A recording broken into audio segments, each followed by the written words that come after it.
وہ کسی سے جلتا نہیں ہے، اسے حسد نہیں ہوتا، وہ کسی کی ترقی دیکھ کے اپنے اندر کڑتا نہیں ہے، بلکہ شکر گزار دل دوسروں کے لیے برکت کا باعث بھی بنتا ہے۔ شکر گزار دل جو ہے دوسروں کے لیے نجات کا باعث بھی بنتا ہے، اور شکر گزار دل جو ہے یہ خدا کو بڑا پسند ہے۔ ایک اور بڑی خاص بات، شکر گزاری جب آپ کی زندگی میں زیادہ ہونا شروع ہوتی ہے، آپ شکر گزار ہوتے ہیں، تو معجزات بھی ہونا شروع ہوتے ہیں۔ شکر گزاری جو ہے یہ آپ کی زندگی میں بڑے معجزات کی ضمانت بھی ہے۔ خدا یسوع مسیح نے کئی ایسے بڑے معجزے کیے، ان سے پہلے یسوع مسیح نے کہا، آسمانی باپ میں تیرا شکر کرتا ہوں کہ تو نے میری سن لی۔ یاد کیجئے جب یسوع مسیح نے یوحنا کی انجیل چھٹے باب میں 5 روٹیوں اور 2 مچھلیوں سے ہزاروں کو سیر کیا، تو یسوع نے روٹیاں لیں، مچھلیاں لیں، آسمان کی طرف اٹھا کر کہا، باپ تیرا شکر۔ شکر گزاری کا رزلٹ یہ کہ ہزاروں کھا کر سیر ہو گئے، لیکن کھانا پھر بھی وافر مقدار میں بچ گیا۔ اور یاد رکھیے شکر گزاری آپ کی زندگی میں معجزات کا باعث بنتی ہے۔ جب یسوع مسیح لازر کی قبر پر، یوحنا کی انجیل 11 باب کو دیکھیں، یسوع مسیح جب لازر کی قبر پر جاتے ہیں، پتھر ہٹایا جاتا ہے، اس سے پہلے کہ یسوع مسیح لازر کو حکم دیتے کہ قبر سے باہر آ، یسوع مسیح نے آسمانی باپ کی شکر گزاری کرتے ہوئے کہا، اے باپ میں تیرا شکر کرتا ہوں کہ تو نے میری دعا سن لی۔ اور یاد رکھیے شکر گزاری کے ذریعے سے آپ اپنی زندگی میں بڑے سے بڑے معجزے کو حاصل کر سکتے ہیں۔ اور شکر گزاری جو ہے یہ آپ کی زندگی میں، آپ چرچ میں ہوں، چرچ سے باہر ہوں، گھر میں ہوں، شکر گزار بندہ خدا کی حضوری کو اپنے ساتھ پاتا ہے۔ شکر گزاری جو ہے یہ آپ کو خدا کے نزدیک لے جاتی ہے اور آپ کے احساس کو بدل دیتی ہے۔ آپ کو احساس ہونا شروع ہوتا ہے، محسوس ہونا شروع ہوتا ہے کہ میرا خدا میرے ساتھ ہے، اور خدا تو ہر وقت میرے اور آپ کے ساتھ رہنا چاہتا ہے۔ ٹھیک ہے، تو جتنا زیادہ آپ شکر گزار رہیں گے اتنا زیادہ آپ خدا کی نزدیکی پائیں گے، خدا کی قربت پائیں گے۔ اور زبور 100 جب پڑھتے ہیں، مطلب 100 زبور اس کی 4 آیت میں، شکر گزاری کرنے والا شخص جب عبادت کے لیے گھر سے نکلتا ہے تو وہ خدا کی حمد کرتے ہوئے آتا ہے، خدا کے پھاٹکوں میں، خدا کے گھر میں وہ شکر گزاری کے ساتھ داخل ہوتا ہے۔ اور جب ہم شکر گزاری کے بارے میں دیکھتے ہیں تو پہلی بات، شکر گزاری کیسے کرنی چاہیے؟ کیا شکر گزاری مختلف طرح کے کھانے بنا کر؟ کیا شکر گزاری مختلف طرح کی چیزیں بانٹ کر؟ نہیں۔ شکر گزاری میں جو سب سے پہلی چیز ہے وہ ہے آپ کا دل۔ دل سے شکر گزاری جو ہے یہ خدا کو پسند ہے۔ اس کے بارے میں کلام مقدس میں لکھا ہے کہ یہ امت منہ سے تو میری تمجید کرتی ہے لیکن ان کا دل مجھ سے دور ہے۔ اگر آپ کا دل خدا سے دور ہے اور شکر گزاریاں آپ لاکھوں میں کریں تو کوئی فائدہ نہیں۔ شکر گزاری کے لیے جو پہلی چیز میرے نزدیک ضروری ہے وہ آپ کا دل ہے، اور یہ دل سچائی سے بھرا ہوا، اور یہ دل خدا کے خوف سے بھرا ہوا، اور یہ دل خدا کے ساتھ تعلق میں شادمانی سے بھرا ہوا۔ شکر گزار دل خدا کو پسند ہے، لیکن جو خاص چیز خدا ہمارے دلوں میں تلاش کرتا ہے وہ ہے حقیقی شکر گزاری۔ دل سے شکر گزار رہنا، کیونکہ خدا ہماری حالت سے واقف ہے۔ خدا جانتا ہے ہمارے خیالوں کو، تصورات کو، سوچوں کو، ہمارے جو احساس بنتے ہیں خدا ان کو بھی دیکھتا ہے، ان کو بھی جانتا ہے۔ تو اس لیے دل سے جب آپ شکر گزار رہتے ہیں تو پھر آپ کا دل دیگر جو چیزیں کمزور کرتی ہیں ان سے پاک ہو جاتا ہے، اور پاک دل خدا کو پسند ہے۔ اور متی کی انجیل 5واں باب 8ویں آیت کے مطابق پاک دل والے لوگ ہی خدا کو دیکھیں گے۔ مبارک ہیں وہ جو پاک دل ہیں، کیونکہ وہ خدا کو دیکھیں گے۔ تو اس لیے دل شکر گزاری سے بھرا خدا کو دیکھنے کا موقع دیتا ہے۔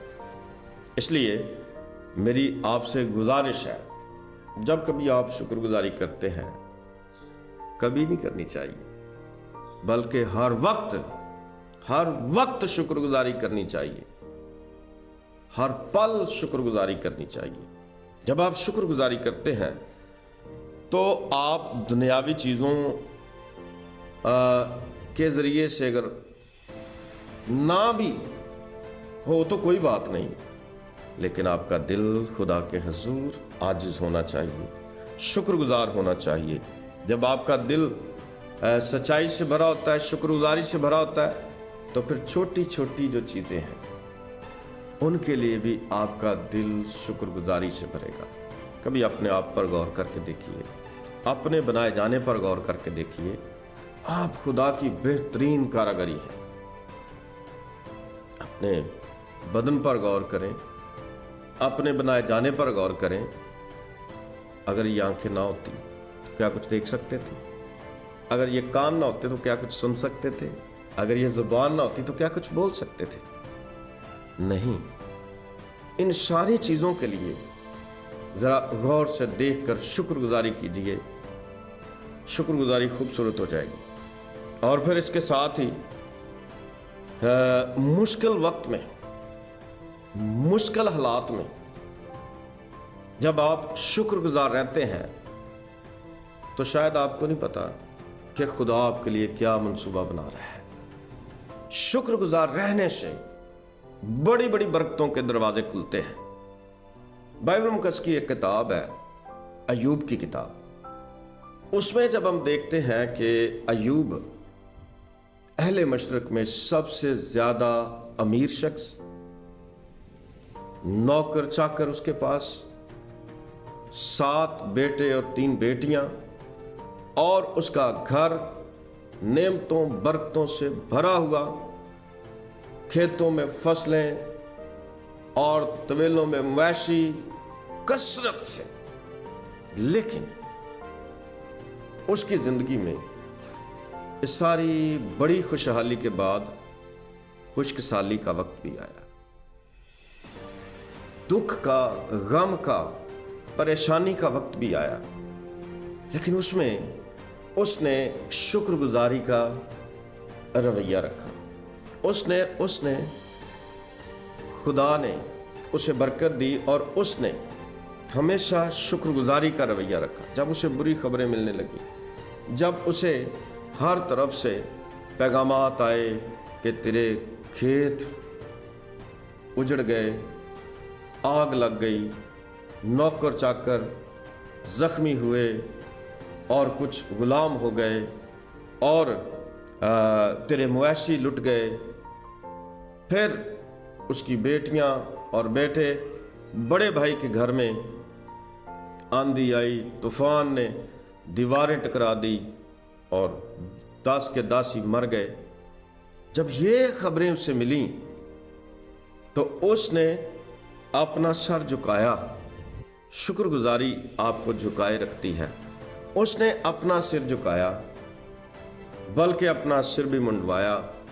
کلام میں لکھا ہے راکھ پر بیٹھ گیا، اور راکھ پر بیٹھ کر سجدہ کرتے ہوئے کہتا ہے خداوند نے دیا، خداوند نے لے لیا، خداوند کا نام مبارک ہے۔ بڑا خوبصورت لکھا ہے آگے ان باتوں میں، نہ تو اس نے خدا پر کسی بھیجا کام کا الزام لگایا اور نہ اس نے کوئی گناہ کیا۔ خدا کو یہ بات پسند آئی۔ یاد رکھیے، دکھوں میں شکر گزار رہنا، دکھوں میں خدا کے آگے جھکے رہنا، برے حالات میں، پریشانیوں میں خدا کو مبارک کہنا یہ جلد آپ کے حالات بدلنے کی گارنٹی ہے۔ کلام مقدس میں لکھا ہے ایوب جب ان برے حالات کا سامنا کر رہا تھا تو نہ صرف جسمانی چیزیں اور اولاد اس کی گئی، اس کی صحت بھی چلی گئی، اس کے بدن پر پھوڑے پھنسیاں نسور بن گئے،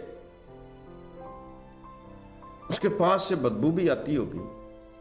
اس کی بیوی اس سے کہتی ہے چھوڑ دے اس خدا کو، اس کی تکفیر کر اور مر جا۔ لیکن کلام مقدس میں لکھا ہے ایوب کہتا ہے کہ جس خدا کے ہاتھ سے ہم نے سکھ پایا، تھوڑا نہیں بہت سکھ پایا، اگر آج دکھ ہے تو کیا ہوا؟ خدا کو یہ بھی بات پسند آئی میرے عزیزو۔ پھر جیسے ہی آپ اس کتاب میں آگے بڑھتے ہیں، ایوب کی روحانی حالت اور زیادہ واضح ہوتی ہے۔ کہتا میں خدا کے بارے میں جانتا ہوں، وہ میرا مخلصی دینے والا ہے، زندہ ہے، آخر ایک دن کھڑا ہوگا۔